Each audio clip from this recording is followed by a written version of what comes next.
Hi everyone, my name's Dylan. Welcome to the new channel. We're just going to do some maintenance and some racing content on the lineup of cars I got here, and today we're going to do a CV boot replacement on a 2014 F25. It has the 2-litre turbo diesel. We're doing the driver's side rear CV boot, so I'll do a bit of a walkthrough step by step of how to do that. And then later on the channel I'll show you the other car I've got here. Is a N54 335i E92. It's got upgraded twin turbos on it. I'll just reverse this out of the garage and we'll get set up. That's that car there, and the light on so you can see. Let's go. Oh no, we'll just move this N54 out of the way. Hopefully it starts.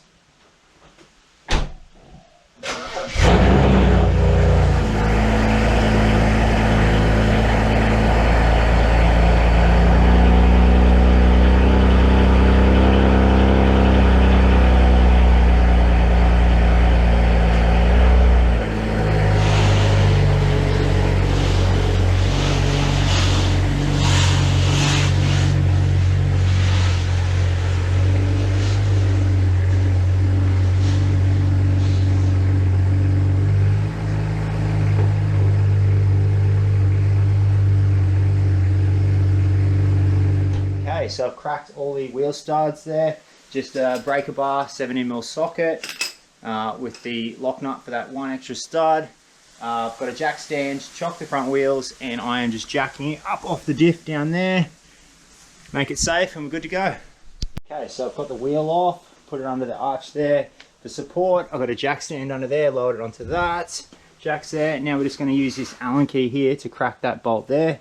Just use a little mallet to crack that, and then we'll go from there. So I just thought I'd go through the parts. I got this CV boot kit off eBay. I think it was about 37 bucks. It's not the best, but it'll do the job. So it comes with the grease. I've got some degreaser there, brake cleaner. I had to get a 36mm axle socket. Get that off, and then you got your C-clips on there. Another little C-clip band in there. That's the kit. Okay, so next step is take the calipers off. So hopefully I can get this camera angle. 2 17s, there is one there and one there. I'm going to pull them off and drop that caliper.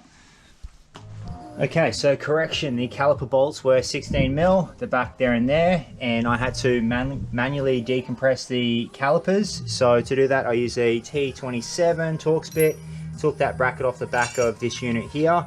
That just pops off. You do that electrical connection there too, pull that off.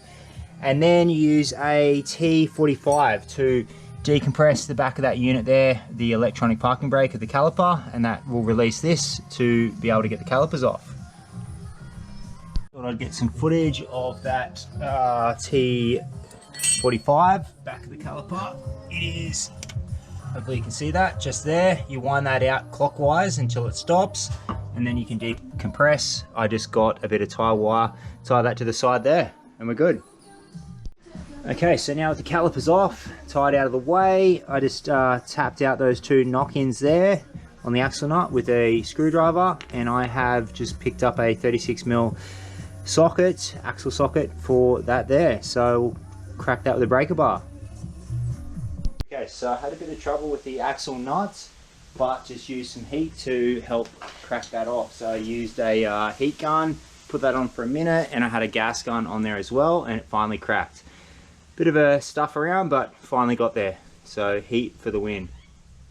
Okay, so we're able to get the axle off and the knuckle and remove that from the diff. Just pop straight out. Did all the bolts off all the control arms here, and I noticed a broken sway bar link. So I'm gonna have to look up that part and replace that. Okay, so I've just cleaned everything off with some brake cleaner, tidied everything up, and I've just cleaned the electronic brake unit here, which is to go back onto the back of the caliper. I'm going to reassemble that. Just got 2 Torx bits, I believe they're T27s, and yeah, reassemble that, and then I've got to try and get this axle out of that knuckle. So I've got to this stage now, and I need to remove the axle out of this CV joint here. So I'm going to use this tool here, chisel with some tape on the end of it, and hit it with a hammer to dislodge that there. So it's a couple days later, and I've had to load the axle up and knuckle in the N54 and come out to my mate's workshop, and we're going to hit this nut off this axle on a big vise on the bench and try and remove that from there. See how we go. Okay, we've finally had a win after many countless hours. We finally got the nut to pop off the axle shaft. So we're going to mark it with a paint pen. I'm going to remove the ball bearings one by one, number them, and then put the CV boot, slide that onto here, grease it up and put it onto there. I'll film that in a second. Okay, we're finally back home and we had a win. We ended up having to do it vertically on a block of timber and just hit the top of the axle there into the knuckle and the hub with a block of timber on top and a large sledgehammer, popping the circlip in position and belting that in. Before we did that, we put on the CV boot and the hose clamps and put some grease in there. I'm going to repack it with more grease, do the hose clamps, and then reassemble. Finally had a win. You know, a hot tip, I pulled this circlip off here on this CV joint and repacked the grease in there, and lucky I did because that was full of water and sloppy grease and it was just a mess. So I've repacked that as well, reuse the old C-clips on there to get that locked back in. Now this one, the eBay kit was not the best kit, so I've temporarily put a hose clamp on there until I order new C-clips and a zip tie on there just to lock that in so I can get the car running. But the cheap eBay kit, yeah, the C-clips did not fit. I just thought I'd mention I use high temp band grease to repack this side, and I use the high temp grease in the eBay kit to pack that side. This cheap boot isn't the best. It's very rigid, not very soft, unlike the OEM style here. But yeah, that'll do for now. Keep us rolling. And I've degreased and brake cleaned and cleaned all the control arms, suspension, calipers. Everything under there is all clean, ready to go. So we're about to refit the axle. Okay, so I just thought I'd mention I snapped a sway bar link rod. It was probably already damaged, which is why the boot went. So I ordered a new one off eBay. I think it was about 50 bucks delivered, and it just arrived today. So I'm going to put that in first. Then I'm going to slide the axle up into the diff, put all the bolts back in loosely and get it sitting properly, and go from there. So the new sway bar link rod goes into this cross member just here. You can use a Torx driver in the back of that bolt. Don't know if you can see that there, but you can. And yeah, just the nut on the back, tighten that up and it just drops straight down. Just thought I'd let you guys know where that new part is going.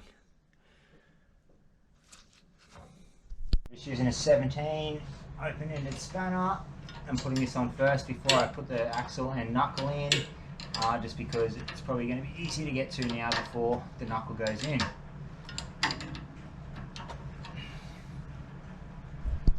Okay, so that's just started spinning. So what you can do is get the T30, put that in the back, hold onto that bolt, and then you can tighten it up from there. Just like that. Stop it spinning. Okay, so I'm just cranking up all these bolts on the knuckle to about nearly 100 Newton meters on the torque wrench. So here we go. Let's put a ring spanner on the back here. Get that like that, and then, yep. So 100 Newton meters on that one, that one, that one, and that one. I'm going to mount the calipers back on there. Put the new sway bar link arm on there. Had to use that T30 to tighten that up. The bolt on the back there, and I've just got this one here to go. One here, it's an 18. I've only got a 19 ring spanner, so I'm just getting it started, and then I'll crank it up an 18 socket and get it torqued to almost 100 Newton meters of torque.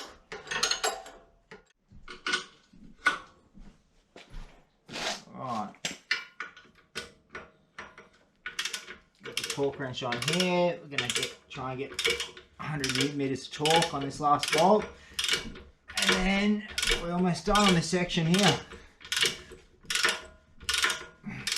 Thought I'd add, most of all these are an 18mm socket, and just use a ring spanner on the other side, tighten them up, and use a torque wrench. About 100 Newton meters is pretty good.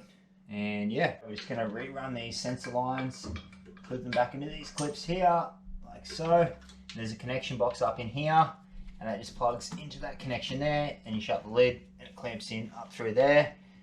And I've just got a zip tie on that one there, because it's aftermarket brake sensor, and we're good.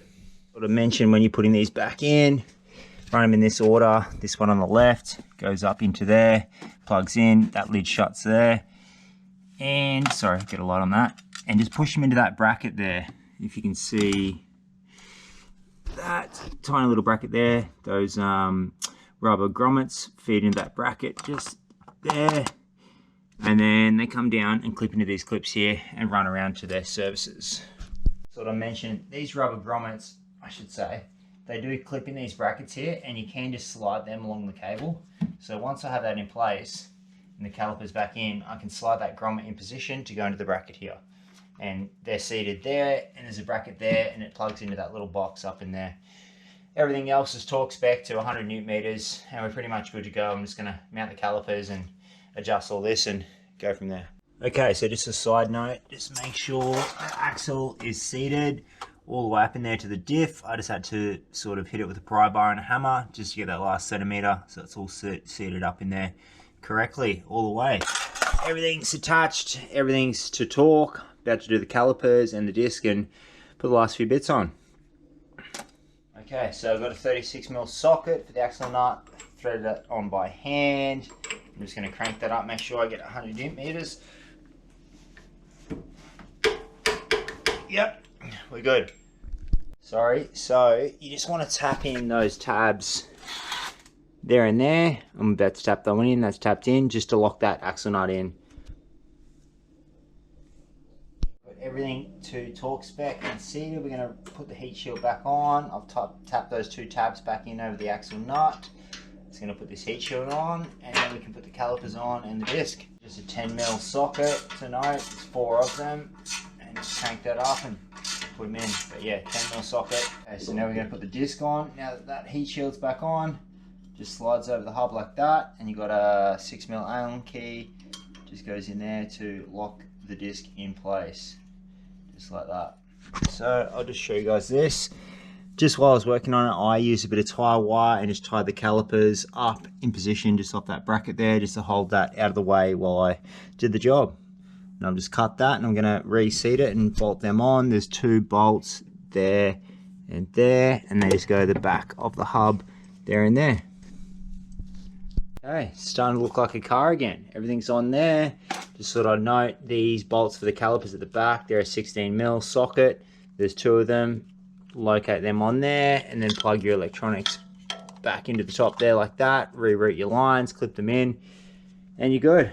Okay, we finally did it. All that's left to do is put the wheel back on, put this on, take it for a test drive, listen for any noises or sounds, and I'll do a recap of the entire CV boot install after this clip now.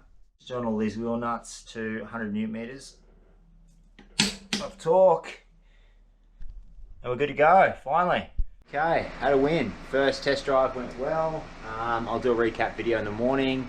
It's a pretty big, significant job, and yeah, it's pretty hard to get that axle out of the diff and out of the hub, and yeah, bit of a job, but got it done, so do a recap in the morning. So I don't really recommend the eBay CV boot kits. Fitment wasn't great. The boot fits okay, but the hose clamps didn't fit at all, so I've got to get new ones. So yeah, go OEM or something similar would be better for the job. I also mentioned the sway bar link rod I bought the brand was Lemforder. It says printed in Germany, so I'm assuming this is from Europe, and the part I'm talking about is this piece just here. They're also called a link coupling rod. So, but yeah, it was about 50 bucks, 53 bucks I think, delivered from eBay, and yeah, it fit perfectly. So yeah, can recommend that. Okay, so overall recap, it was a pretty sort of hard job, relatively tough. Hardest part was getting the axle stem out of the hub and knuckle. Had to use a big sledgy, a lot of force. We hit it off on a big workbench with a large vise and a big sledgehammer and a bar to get it off, and then to reapply once the boot was on to get it back into the knuckle and hub, we turned it vertically and had to hit it down with a sledgehammer in exactly alignment down into that CV. But yeah, overall pretty big task, pretty technical, pretty hard, a few cuss words. Did bust my thumb up hitting it with a hammer. But test drove it again today, all good, no faults. I do have to go back and change the two clamps on it, the two hose clamps. I've got to get new ones. The ones I had on there were just temporary, just to get it running today. So I've got to order two more, one small, about 40mm, one 90mm hose clamps, get them on there, and she's good to go. I did repack the second boot with grease, so both boots on the driver's side were redone. Hopefully the passenger side isn't too lasts and holds up, so we'll see how we go. If not, I'll pull those boots back and just repack them with grease so they're not worn out and they'll last a little bit longer. And yeah, thanks for watching.